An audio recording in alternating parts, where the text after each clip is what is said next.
Buenos días a todos aquellos que nos acompañan el día de hoy en nuestra reflexión semanal de los días martes y jueves a las 7 de la mañana. En esta ocasión continuamos analizando el libro de los Salmos en el primer texto. El día de hoy estaremos reflexionando sobre el Salmo número 25. El Salmo número 25 es un salmo que desde una óptica subjetiva quizás eh, yo aprecio que hay allí unas cuatro etapas, donde en la primera de ellas hay una entrega completa e incondicional a Dios. Hay un reconocimiento, un sometimiento a Dios. En el segundo o en la segunda parte vemos un clamor por una guía, por un acompañamiento de parte de Dios. En la tercera parte vemos cómo David clama a Dios pidiéndole que su misericordia sea abundante. Y la cuarta y más larga de las etapas pareciera que es una etapa donde todo se complica, todo se enreda más para David y sin embargo David mantiene firme su fe en el Señor y continúa alabando. Hoy pues empezaremos a hablar, a reflexionar sobre el Salmo 25 del primer texto del libro de los Salmos. Todo esto no sin antes darle gracias a Dios por esta oportunidad maravillosa que nos ha dado de este día. El solo hecho de que podamos abrir nuestros ojos, de que estemos bajo un techo, de que tengamos personas que nos amen, de que podamos amar es más que suficiente para darle gracias a Dios, para clamar en agradecimiento al Padre Celestial, a Dios Todopoderoso, omnipotente, omnisciente, ese Dios que por el infinito amor que ha tenido hacia nosotros ha entregado a su Hijo, nos ha enviado el Espíritu Santo para que sea nuestro ayudador, aquel que nos ha perdonado y nos trae conciencia de pecado, aquel que siempre ha estado ahí para guiarnos y ministrarnos. Igualmente queremos pedir perdón por nuestra necedad, porque somos necios y somos como el mulo sin entendimiento. Queremos hacer y proceder conforme a nuestra voluntad y nuestro planteamiento, desconociendo en todo momento que es Dios quien debe guiar nuestras vidas y nosotros somos responsables de lo que hagamos o dejemos de hacer. Asimismo, Padre, queremos encomendarte nuestra existencia, nuestras necesidades, nuestras inquietudes y clamarte, Señor, para que seas tú ministrando en nuestra vida. Gracias, Señor, por todo cuanto nos has dado y nos has permitido, Padre. Gracias. A ti, Señor, sea la gloria y la alabanza por todos los siglos. A ti clamamos en el nombre de Jesucristo, tu Hijo, nuestro hermano mayor. Amén. Bueno, sin más preámbulos, procedemos a reflexionar un poco sobre el Salmo 25, que como les decía, es una imploración, un requerimiento de dirección, de perdón, de protección, en unas etapas que se ven muy claramente allí discretizadas. Veamos entonces el texto de el Salmo 25, lo estoy tomando de una versión Reina Valera 1960. Dice allí el Salmo, Salmo de David, a ti, oh Jehová, levantaré mi alma, Dios mío, en ti confío. No sea yo avergonzado, no se alegren de mí mis enemigos. Ciertamente ninguno de cuantos en ti esperan será confundido. Serán avergonzados los que se rebelan sin causa. Muéstrame, oh Jehová, tus caminos, enséñame tus sendas, encamíname en tu verdad y enséñame, porque tú eres el Dios de mi salvación. En ti he esperado todo el día. Acuérdate, oh Jehová, de tus piedades y de tus misericordias, que son perpetuas. De los pecados de mi juventud y de mis rebeliones, no te acuerdes. Conforme a tu misericordia, acuérdate de mí por tu bondad, oh Jehová. Bueno y recto es Jehová. Por tanto, él enseñará a los pecadores el camino, encaminará a los humildes por el juicio y enseñará a los mansos su carrera. Todas las sendas de Jehová son misericordia y verdad para los que guardan su pacto y sus testimonios. Por amor de tu nombre, oh Jehová, perdonarás también mi pecado, que es grande. ¿Quién es el hombre que teme a Jehová? Él le enseñará el camino que ha de escoger. Gozará él de bienestar y su descendencia heredará la tierra. La comunión íntima de Jehová es con los que le temen, y a ellos hará conocer su pacto. Mis ojos están siempre hacia Jehová, porque él sacará mis pies de la red. Mírame y ten misericordia de mí, porque estoy solo y afligido. Las angustias de mi corazón se han aumentado. Sácame de mis congojas. Mira mi aflicción y mi trabajo, y perdona todos mis pecados. Mira mis enemigos, cómo se han multiplicado, y con odio violento me aborrecen. Guarda mi alma y líbrame. No sea yo avergonzado, porque en ti confié. Integridad y rectitud me guarden, porque en ti he esperado. Redime, oh Dios, a Israel de todas sus angustias. Wow, un salmo realmente intenso que, como les decía en la introducción, pareciera tener allí cuatro etapas, cuatro bloques muy puntuales, muy identificables. Pareciera muy poético, muy bonito, muy romántico, si puede llamarse, más sin embargo, es totalmente cotidiano en nuestro tiempo, absolutamente, no deja lugar a duda. De hecho, miren cómo en esa primera parte que les manifestaba, que se observaba, es una declaración de sometimiento, de reconocer a Dios como ese ser que todo lo puede, que se ocupa de mí. Lo encontramos allí, el versículo 1 al 3. A ti, Jehová, levantaré mi alma. No dice, a ti levantaré mi alma y buscaré un plan B por si de pronto uno no sabe. ¿Eh? Es mejor estar uno seguro. Eh, ¿Y acaso necesita más seguridad que la que Dios le da?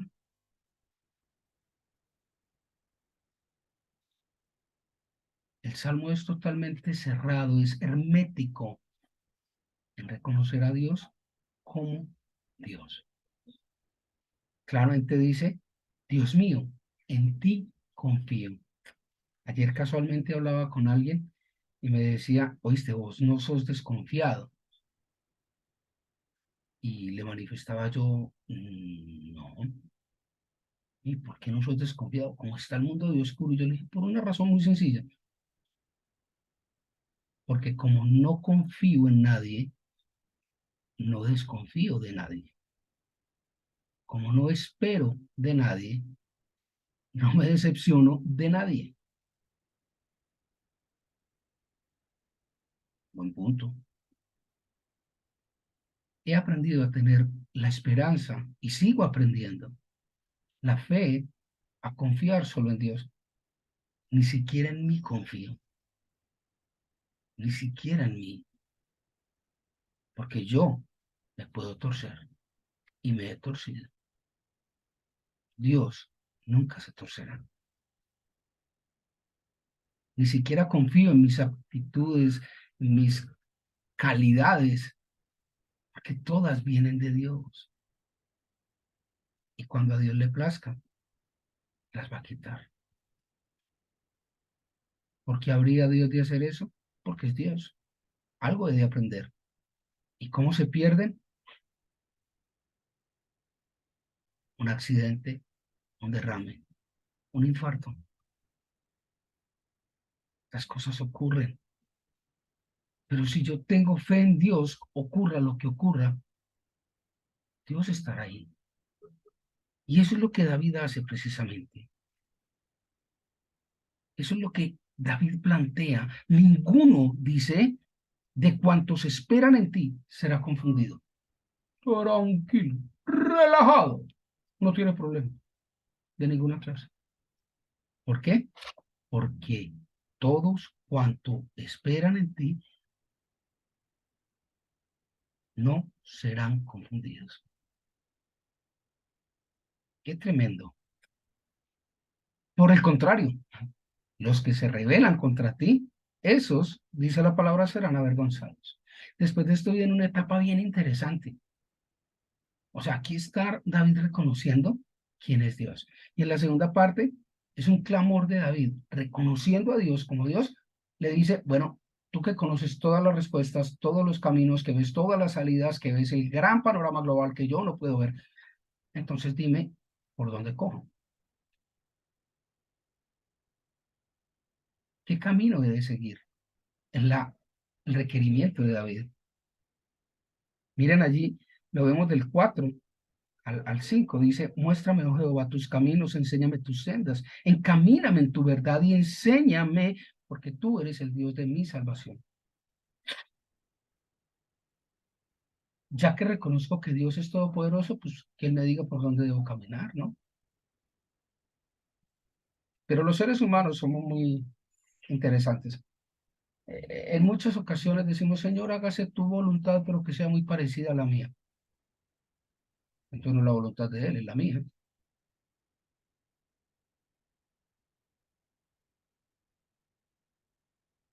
¿Qué es? ¿Qué es lo que Dios quiere para nosotros?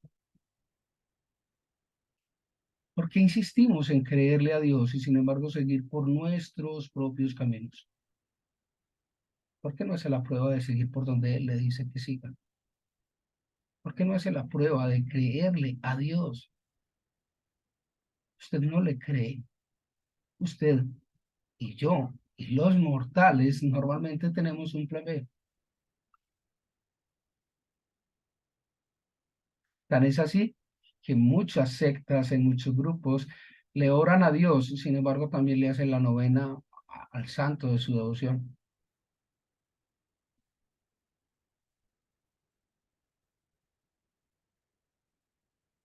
¿Mm? No, yo estoy esperando en Dios y Dios va a orar. Sin embargo, yo sí voy a hablar con fulanito para que me guarde una plática porque uno no sabe. Ay, mi hijo no sabe. ¿Qué clase de Dios es el Dios al que hemos creído? ¿Qué clase de Dios es el Dios que hemos fabricado para nuestra muletilla de fe? ¿Es un Dios al que hay que tenerle plan B o es el Dios de la Biblia? Si es el Dios de la Biblia, usted no tiene por qué tener plan B. Si es el Dios de la Biblia, usted no tiene por qué tener muletillas. Si es el Dios de Abraham, de Isaac, de Jacob, de Moisés, de Josué, permítame decirle que si usted cree en Él, no necesita nada más. Dice por ahí una frase de cajón. que si Dios es lo que usted tiene todo lo que necesita. Considere esto, piense esto. Y en la tercera parte vemos un proceso de angustia de David. Todo se empeora. En esta tercera etapa, o en esta cuarta etapa de este salmo, en esta parte, se observa una tremenda angustia, una tremenda crisis de David. Pareciera estar totalmente asediado, pareciera estar totalmente bloqueado, rodeado por la maldad. Y sin embargo, David sigue confiando y esperando en el Señor. Nosotros normalmente cuando estamos en una situación de confrontación, de angustia, de desespero, hacemos cosas angustiosas, hacemos cosas desesperadas. Y cuando hacemos esto, normalmente lo que hacemos es un daño en nuestra vida y normalmente en la vida de los demás.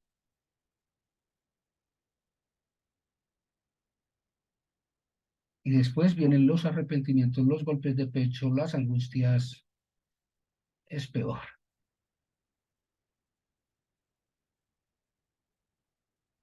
Y David nos enseña a través de su salmo que no importa lo que pase, él está confiado, seguro en el Señor. Lo vemos allí el versículo 11 al 22. Es una angustia permanente lo que David desarrolla allí. Desarrolla. Primero, reconoce que es un pecador. O sea, no se merece nada. Como la mayoría, sino todos los hombres, se da cuenta de que, bueno, hombres y mujeres, ¿no? Hombres y mujeres, ¿no? Dicen, perdonarás también mi pecado, que es grande. ¿Cuántos de nosotros tratamos de justificar lo injustificable? ¿Y por qué va a ser pecado? Ah, ¿y por qué? ¿Mm? Es que no es justo. Es la verdad lo que usted y yo pensemos sobre el pecado no es relevante para Dios. Pecado es pecado, punto. Y aquí no dice, perdonarás también mi pecado mortal. Es que hay un pecado mortal y otro que es vivencial. Pero pecado es pecado, solamente hay un tipo de pecado.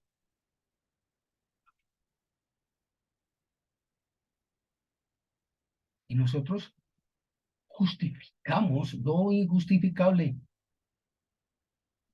¿Mm? Es que fui víctima de las circunstancias. Perdóneme, pero usted nunca será víctima de las circunstancias. Usted elige, usted decide.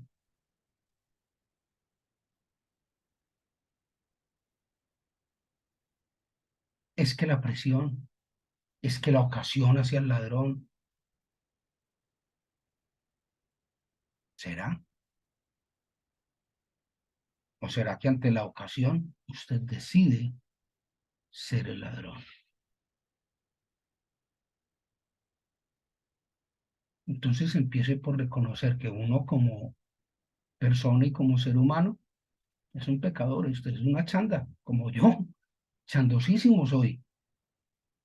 Entonces empiece por reconocer ante Dios que si usted tiene ese arrepentimiento y esa convicción de pecado, Dios lo va a perdonar. Pero no empiece a justificarse.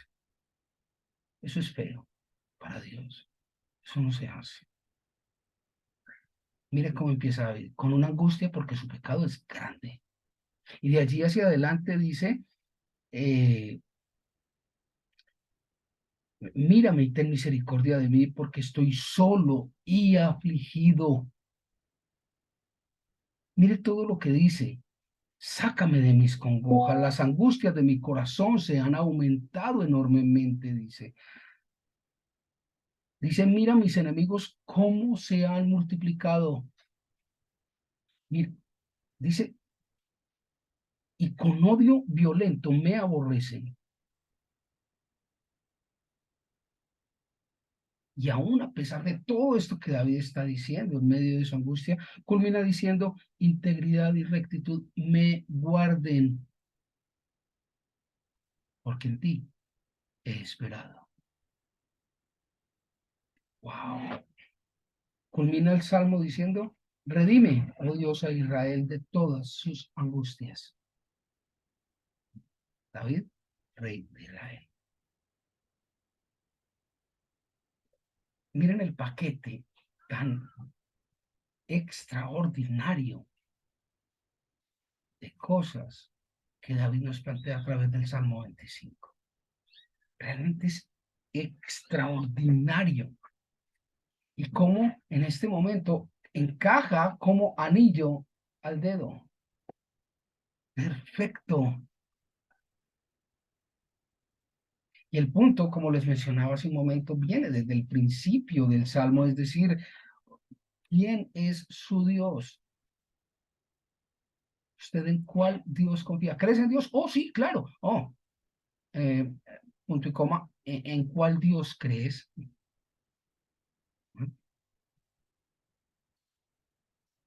¿Tu Dios no es suficiente? ¿Necesitas otros santos? ¿Necesitas otras ayudas? ¿Necesitas ayudarte para que Dios te ayude? ¿O confías realmente en Dios? Solo en Dios. ¿Mm? Tus decisiones, tu comportamiento, tus cosas dependen de lo que tú piensas o depende de lo que Dios te muestra.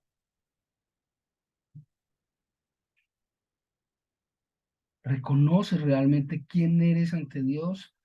¿Crees que mereces algo? Muy respetable. La Biblia dice que no. Ah, es que la Biblia dice muchas cosas. Buen punto. El problema es que todas las cosas, las muchas cosas que dice la Biblia, son ciertas. Si no son ciertas, es porque la palabra de Dios no es cierta. Y si lo que Dios dice no es cierto, entonces no es Dios.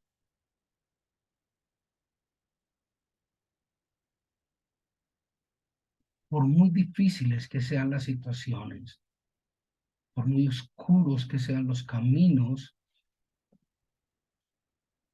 Dios siempre tiene la solución. Dios siempre está al control de quienes en Él confían. Los que no confían plenamente en Dios están por su cuenta. Ahora bien, yo le pregunto, solo por conocer las diferentes opiniones de todos ustedes, cuando las cosas se ponen difíciles, ¿usted en quién cree? ¿Usted cree en Dios? Entonces sométase a Dios. Y cuando hablo de Dios me refiero al Dios de Abraham, de Isaac, de Jacob, de Moisés, Josué, María.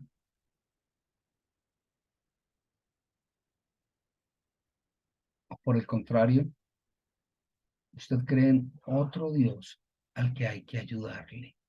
Ayúdate que yo te ayudaré. A Dios rogando y con el mazo dando. Interesante, ¿no? ¿Qué tal si revisamos a la luz de este salmo? ¿Quién es Dios? ¿Cuál es nuestra condición?